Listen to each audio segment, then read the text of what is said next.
Today we are talking about real estate investing and the best strategies in today's modern time, taking into consideration economy, real estate market, and that word inflation that we've been hearing. 2022, and this word is just, I would vote it to be the most popular word. And what I wanted to do is just to give you a quick illustration. What is inflation visually? What does that look like? If we take into consideration your savings account and inflation, how can we illustrate the effect of it?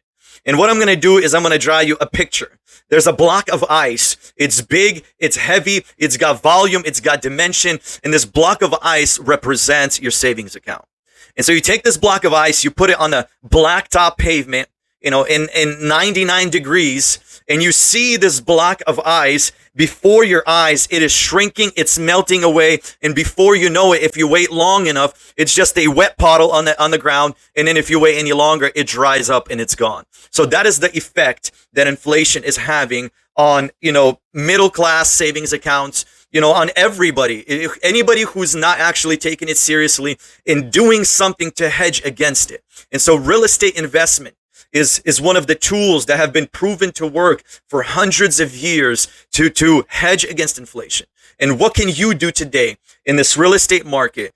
In talking about this region, this video is tailored for Central Texas, taking into consideration what's going on in this market, all the relocation, all the economy, right? The job market. There's many different factors that differentiate one real estate market from another. So what can you do today in the city of San Antonio, in New Braunfels, in Heloc, Texas, in the Hill Country, in Bernie, to do the right things and use the right strategies that are available to everybody? Really, today is the best time to get into real estate investment. Because with fear in the air, with doubt in the air, that is the best time to get deals. So stick around to the end. You do not want to miss this. And these strategies is something that I have personally applied in my life, practiced them, and seen very good results. Before we jump into the strategies of investing in the city of San Antonio, I wanted to give you 5 benefits, 5 reasons why so many people are actually going into this space and they're reaping the reward, what comes along with it. Number one of those things is cash flow. And cash flow is making money while you sleep. It's semi-passive income. It's mailbox money, as many people say. And it's basically the leftover funds that you have after taking care of all of your bills, and you get a reoccurring monthly payment coming into your bank account. Number 2 will be the appreciation. And so within the last 3 years, we've seen the power of appreciation. Some markets seeing 30%, 40, even 50%. And just to kind of give a view or an illustration of what that looks like, if you bought a house for $200,000 3 years ago and it appreciated 50%, you have a house that's now worth $300,000 and you have $100,000 in equity ready to be used by you, whether you want to pull it out, refinance out, and buy more properties with that. The next reason would be the tax benefits. And IRS actually, by writing the tax code, it encourages people to buy real estate. And when people buy real estate, the IRS rewards that by certain discounts or other advantages. And then going further down my list is principal pay down. And basically what that is, when your tenant is paying your rent, they're paying all the bills, which is interest on the loan. They're paying all the insurances, but also they're paying down the principal. And what that is the money that is owed to the bank. So within 25, 30 years, when the loan is done, you have a paid off asset that you own 100%, and you can either cash in or just keep, holding it as an investment and just cash flow 100%. And then the last one that I wanted to mention is leverage. So in real estate, you get to leverage. And what does that mean? You can bring 10% of the cost of the asset. Let's say a $400,000 house. You can bring 10% of that, which is 40 grand. And then the rest, the bank loans. And so the bank puts 90% down, and you get to control 100% of that home. And then the other half of this point I wanted to say is Heloc, which is a home equity line of credit, which is cash that you're pulling out, or a line of credit that you're using against the property. And that's tax-free income that you can reinvest into other properties. So those are the 5 benefits each investor gets to reap when they jump into the space. Number 1 on my list for investment strategies in San Antonio would be the STR space, short-term rentals. In that strategy itself, it could be separated in 2 different segments. let's say segment A and segment B. When we're talking about segment A, we're talking about short-term rentals that are below 30 days. And when you have a rental that's offering a minimum stay of 2, 3, 4 days, anything up to a month, then you fall into a certain category that will require you to pay the hospitality tax to the city and also require licensing. There's a couple more steps involved in that. And so some people choose to pursue that. Some people choose to pursue the other half. The other half is having a minimum stay of 30 days or more. And so that has its own niche and its own people that decide to travel and stay for 30 days up. And I want to break those things down, which is the benefit of one and the other. So obviously, when you have people coming to stay for 2 or 3 days, it's going to be a different crowd, a different tenant. These are people that are traveling for leisure. They're coming just for a quick visit. They're either coming to SeaWorld, just visiting San Antonio, the Riverwalk. Maybe they have family, just a quick stop. So these are people like that. Maybe they're people from the city and they're just renting your house out just, to either have an event or just a getaway that's close by. So you have a shorter term. Usually per night, those homes are more expensive. So there's a benefit to where you can make more money per night, but your gamble with that is there's more turnaround, there's more cleaning fees, and sometimes you have to deal with people that are maybe renting your house for the wrong reasons, like throwing parties, events, and sometimes that could be hectic cleaning after that type of crowd. So that's when we're talking about, that the short-term stays, which is a few days, a higher price per night, but more maintenance, more hands-on. You have licensing that you need to go through, and you need to pay a hospitality tax. And also the management on those properties are going to require a lot more attention. So that's that right there. Going to the next segment, which is B. Option B is having a 30-day minimum stay.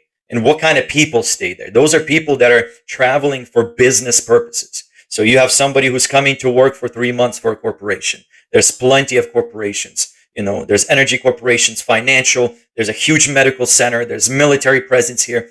Also, you have insurance companies. You have people that maybe lost their home to water damage, fire damage. There's restoration being done. And so the insurance company, they would come and they would, lease your home out that is furnished, and they would put their client in there for, 2, 3, 4, 5, 6 months. And sometimes, it's even a year plus. Also, who else stays in those longer stays is people that are in between homes. If I sold my house, but I haven't found a new house yet, or maybe the house that, we did buy, it's just still being built for a couple more months, I would actually lease out a furnished rental that will save me moving a couple times. So it's a very, a convenient thing. So you're providing convenience, but at the same time, this strategy is huge because it multiplies your cash flow almost tenfold. So if a regular long-term rental will make you $300, $400, $500 extra cash flowing a month, a short-term rental or a furnished rental, it will make $3,000, $4,000, $5,000. And so you can see the advantage of that.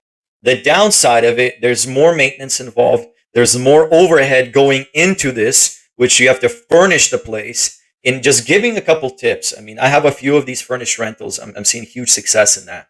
But what you have to understand is you can't cheap out in furniture and you can't cheap out on the house, because the house, it has to pop. It has to stand out. The pictures have to be good. The staging has to be good. It has to have good features, good location, nice backyard, maybe a porch, an outdoor kitchen, a nice deck, covered patio, and then interior really has to, provide something that, really draws the attention of the person. Because what they will be doing, they will be going online to Airbnb, VRBO, and they will be selecting, what does the competition look like? How can you beat the competition? And if you can, stage it correctly, pick the right property. And if you need guidance in that, like I said, I have a couple of these properties seeing huge success. I can definitely direct you in that proper neighborhood, in that proper direction as far as staging. So that's what's going to separate, a house that's mediocre and then a house that's booked all the time. And just to compare, when you buy a furnished or when you pursue a furnished rental space, you can either go for a seasonal furnished rental. So that's something at the lake, that's something at the coast, right? And that's seasonal, obviously. In January, when it's 50 degrees, and it's cold and windy, not many people go to the beach, and the prices for those furnished rentals are not as much.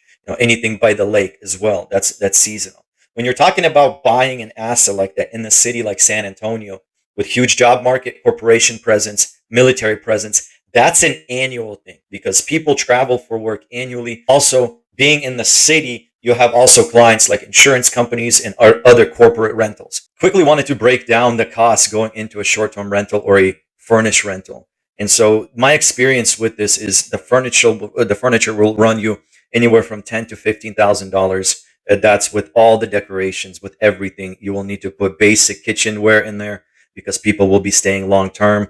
And so 10 to 15 grand just to get into it. Then you have your photos and advertisement. But what does it produce? If we go into per night, talking about shorter stays, 3 to 5 days to a week, that's going to be anywhere from 90 a night to even to 250 a night in San Antonio, just depending where. Some would be even 500 a night if it's a big fancy house. But we're talking about, let's talk about the average house.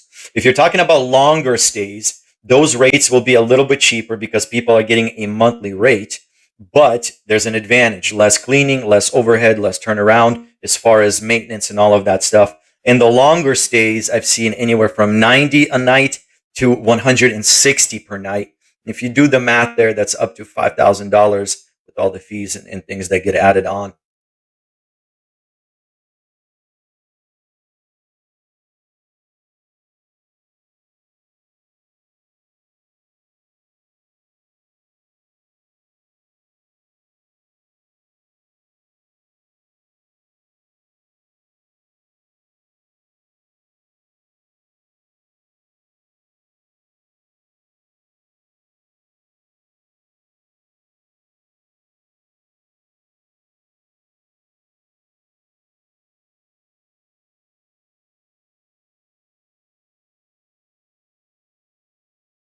Usually your investment loans are going to be 20% down.